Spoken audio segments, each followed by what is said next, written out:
PRTU union రాష్ట్ర ప్రధాన కార్యదర్శిగా సత్యనారాయణ ఎన్నికైన సందర్భంగా సిటీవీ న్యూస్ ఛానల్ పక్షాన ప్రత్యేక హార్దిక శుభాభినందనలు.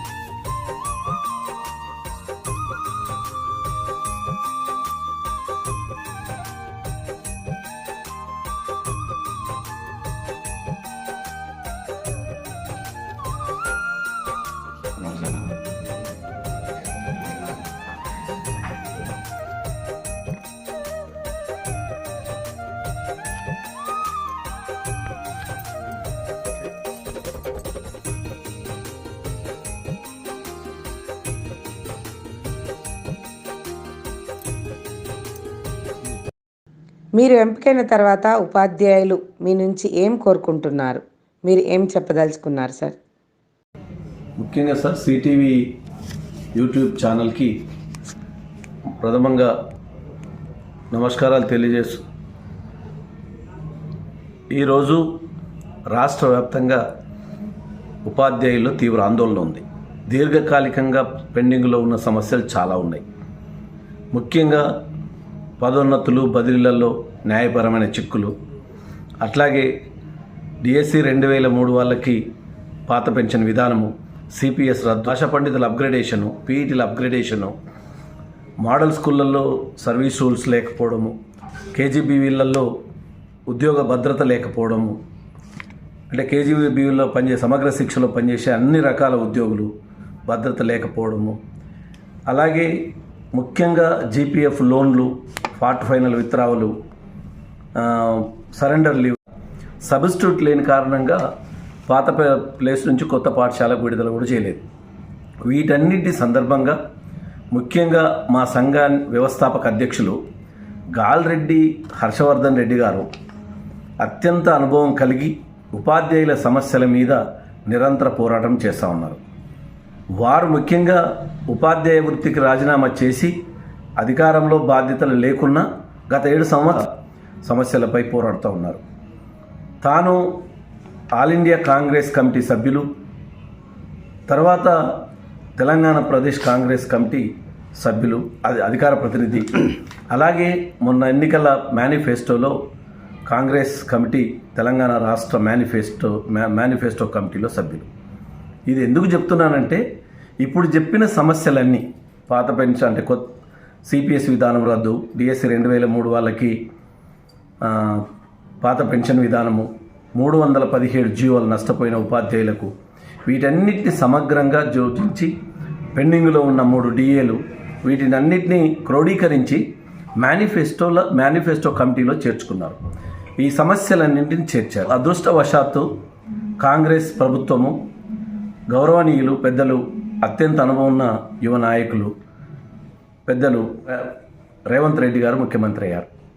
ముఖ్యంగా సార్ గత 10 సంవత్సరాలలో ఎన్నడూ లేని విధంగా విద్యాశాఖపై నేరుగా ముఖ్యమంత్రి గారే సమీక్ష చేసిన సందర్భం ఇది.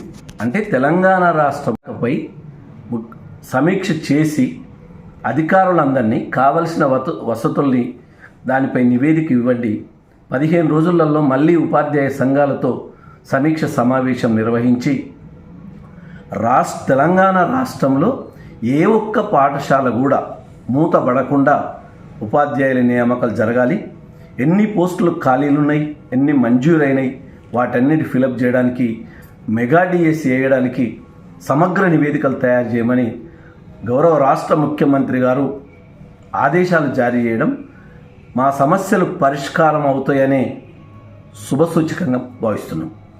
కాబట్టి ఈ సమస్యలకి మా గాల్రెడ్డి హర్షవర్ధన్ రెడ్డి గారు కాంగ్రెస్లో ప్రస్తుత రాష్ట్ర ప్రభుత్వంలో భాగస్వామ్యంగా ఉన్నారు కాబట్టి రాష్ట్ర ప్రభుత్వాన్ని ఒప్పించి మంత్రుల్ని కానీ అధికారుల్ని కానీ ముఖ్యమంత్రి గారిని ఒప్పించి సమస్యలు పరిష్కరిస్తారనే విశ్వాసం ఉంది.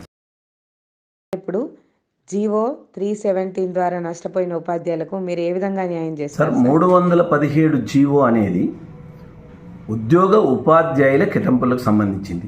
కేటాయింపులు అయిపోయినాయి, అప్పీల్స్ మిగిలినాయి. సో మేనిఫెస్టోలో 317 జీవో వల్ల నష్టపోయిన ఉపాధ్యాయులకు వాళ్ళు కోరుకున్న విధంగా న్యాయం చేస్తామని మేనిఫెస్టో చెప్పారు. ఇప్పటికీ ప్రభుత్వం ఏర్పడిన తర్వాత 6 గ్యారెంటీల అమల్లో రాష్ట్ర ప్రభుత్వం అత్యంత వేగవంతంగా మేనిఫెస్టోను అమలు చేస్తుందని అంటే ప్రజల్లో విశ్వాసం ఏర్పడుతుంది. కాబట్టి 317 జీవో వల్ల నష్టపోయిన ఉపాధ్యాయులకు కూడా వాళ్ళు కోరుకున్న విధంగా వాళ్ళ స్థానిక జిల్లాలకు వెళ్తారనే విశ్వాసం ఉంది. ఉపాధ్యాయులు కూడా రాష్ట్ర ప్రభుత్వంపై విశ్వాసంతో ఉండాలి. రాష్ట్ర ప్రభుత్వం ఏర్పడి 1 నెల అయింది కాబట్టి ఈ నెలలో చాలా విశ్వాసం కలిగించే రీతిలో సానుకూల నిర్ణయాలు తీసుకుంటున్నారు. కాబట్టి 317 జీవో కానీ 13 జిల్లాల స్పౌజులు కానీ వాళ్ళు కోరుకున్న విధంగా బదిలీలు జరుగుతాయనే విశ్వాసం ఉంది. దానికి కూడా గాలిరెడ్డి హర్షవర్ధన్ రెడ్డి గారు ప్రభుత్వంతో చొరవ తీసుకొని వాళ్ళందరి నష్టపోయిన ఉపాధ్యాయులకు న్యాయం చేయడానికి కృషి చేస్తారనేది నమ్మకం ఉంది. ఉద్యోగుల జీతభత్యాలు చెల్లింపులు ఇంతవరకు కావడం లేదు. ఈ విషయంలో మీరేం చెప్తారు? ఇప్పుడు గత చాలా 2 సంవత్సరాల నుంచి సరైన మొదటి తేదీన శాలరీస్ రావడం లేదు, బిల్లులు పెండింగ్లో ఉన్నాయి. దానివల్లనే ఉపాధ్యాయ ఉద్యోగులంతా తీవ్ర నిరసనలో ఉండి వాళ్ళ అభిప్రాయాన్ని ఎట్లా చెప్పానో అలా చెప్పారు. ఇప్పుడు ప్రభుత్వం ఏం చేసింది? శ్వేతపత్రం విడుదల చేసింది. శ్వేతపత్రం విడుదల చేసి ప్రభుత్వం ఏర్పడి నెల రోజులే అయింది కాబట్టి ఇంకా దాని మీద చర్యలు కొనసాగిస్తుంది. కాబట్టి మాకు విశ్వాసం ఏముందంటే రాష్ట్ర ప్రభుత్వం తప్పకుండా ఉద్యోగ ఉపాధ్యాయ స్నేహపూర్వకంగా సమస్యలు పరిష్కరించడానికి చర్యలు మొదలుపెట్టింది. తప్పకుండా 2-3 నెలల్లో మాకు సానుకూలంగా ఉద్యోగులందరికీ మొదటి తేదీన వేతనాలు చెల్లించడానికి రాష్ట్ర ప్రభుత్వం చర్యలు చేపడుతున్నట్టుగా మాకు సమాచారం అందింది. నూతనంగా ఏర్పడిన ప్రభుత్వంపై మీ అభిప్రాయం చెప్పండి. నూతనంగా ఏర్పడిన ప్రభుత్వం ప్రజాప్రభుత్వం, ప్రజల వద్ద ప్రజాపాలన కొనసాగిస్తుంది. అది పరిపాలనాపరమైన అంశం. ఉద్యోగ ఉపాధ్యాయుల విషయానికి వచ్చేసరికి మేమేమంటున్నామంటే మేనిఫెస్టోలో చేర్చిన అన్ని అంశాలని నిజంగా అమలు చేస్తే మా సమస్యలన్నీ తీరినట్టే. సార్, పిఆర్టీయు రాష్ట్ర ప్రధాన కార్యదర్శిగా ఉపాధ్యాయులకు మీరేం పిలుపునిస్తున్నారు? సార్, మేము పిఆర్టీయు తెలంగాణ రాష్ట్ర ప్రధాన కార్యదర్శి కంటే ముందు నేను ఉపాధ్యాయుని. నేను ఏదైతే ఉపాధ్యాయునో తరగతి బోధనకు అంకితమై విద్యార్థులకు ఆశించిన రీతిలో అభ్యసన సామర్థ్యాలు సాధింపజేసి ఆ గ్రామంలో పనిచేస్తున్న తల్లిదండ్రులకు ఈ పాఠశాలలో చదివితే మా పిల్లలు బాగుపడతారు, చదువు వస్తుందనే విశ్వాసాన్ని కల్పించాల్సిన బాధ్యత డాక్టర్ పర్వ సత్యనారాయణగా ఒక ఉపాధ్యాయుడిగా సామాజిక బాధ్యత నా మీద ఉంది. ఉద్యోగ బాధ్యతతో పాటు సామాజిక బాధ్యత ఉంది. మీ ద్వారా రాష్ట్రంలోని ఉపాధ్యాయులందరికీ ఒకటే విజ్ఞప్తి చేస్తున్నా. సంఘ నాయకత్వం అనేది మన వృత్తి ఏంటిది? బోధన. ప్రవృత్తి సంఘ ప్రాతినిధ్యం. కాబట్టి వృత్తి బోధన, సంఘ నాయకత్వం, సమస్యల సాధన, ఈ దిశలో అందరూ పనిచేయాల్సి ఉంటుంది. ముఖ్యంగా అన్ని పాఠశాలలు అంటే ప్రాథమిక పాఠశాలలు, ప్రాథమికోన్నత పాఠశాలలు, ఉన్నత పాఠశాలలు, రెసిడెన్షియల్ పాఠశాలలు, కేజీబీలు, మోడల్ స్కూల్స్, సొసైటీ స్కూల్స్, ఎన్ని రకాల స్కూల్స్ ఉన్నాయో అందరూ ఉపాధ్యాయులకి మీ ద్వారా ఒక ముకులిత హస్తంతో జోడించి చెప్తున్నా. తప్పకుండా మనం మన ప్రభుత్వ పాఠశాలలకు వచ్చే విద్యార్థులకు నాణ్యమైన విద్యను అందించి ప్రజలు ఆశించిన రీతిలో మన సర్వీసెస్ మన బోధన కొనసాగించాల్సిన అవసరం ఉంది. ప్రజల ఆమోదం పొందాల్సి ఉంది. ఎందుకంటే ప్రభుత్వము సమస్యలు, మనం డిమాండ్స్ ఏం చెప్తున్నామో మనం హక్కులు విధులతో పనిచేస్తాం. నేను ప్రభుత్వ ఉద్యోగిగా వేతనం పొందడం, సర్వీస్ పరమైన సమస్యల పరిష్కారాన్ని పొందడం నాకు హక్కు ఎలా అవుతుందో నా హక్కుల్ని ఫుల్ఫిల్ చేయాల్సిన బాధ్యత ప్రభుత్వానికి. అట్లాగే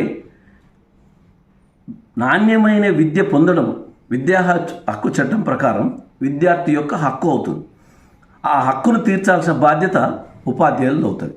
కాబట్టి బాధ్యత, హక్కులు పరస్పరం ఒక నాణ్యానికి 2 వైపులు. కాబట్టి ఉపాధ్యాయ లోకానికి ఇంకొకటి, మా విద్యుక్త ధర్మాన్ని సరిగ్గా నిర్వర్తించి ప్రజల్లో ఆమోదం పొందితే, మేము ప్రజల్లో బలమైన శక్తిగా ఉంటే ఉపాధ్యాయులు, ప్రభుత్వమే ఉపాధ్యాయ వర్గాన్ని దగ్గర తీసి సమస్యలు పరిష్కరించడానికి పనిచేస్తుంది. కాబట్టి ఉపాధ్యాయులకి మరొకసారి విజ్ఞప్తి చేస్తున్నా, మన విద్యుక్త ధర్మాన్ని నిర్వర్తిస్తూనే మన హక్కుల కొరకు పోరాడదాం. మీ హక్కుల్ని సాధించడానికి పిఆర్టీయు తెలంగాణ రాష్ట్ర సంఘం ఉంది. మా అధ్యక్షులు గార్లపాటి ఉమాకర్ రెడ్డి, అట్లాగే మా సంఘ వ్యవస్థాపక అధ్యక్షులు పెద్దలు హర్షవర్ధన్ రెడ్డి గారి సహకారంతో సమస్యలు పరిష్కరిస్తాం. అట్లాగే హర్షవర్ధన్ రెడ్డి గారు ప్రభుత్వంలో భాగస్వామ్యం కాబట్టి, మా సంఘ వ్యవస్థాపకుల అధ్యక్షులు కాబట్టి ప్రభుత్వానికి రాష్ట్ర సంఘానికి వారధి ఉంటారు. మేము కూడా ప్రభుత్వానికి ఉపాధ్యాయులకు వారధిగా పనిచేస్తాం.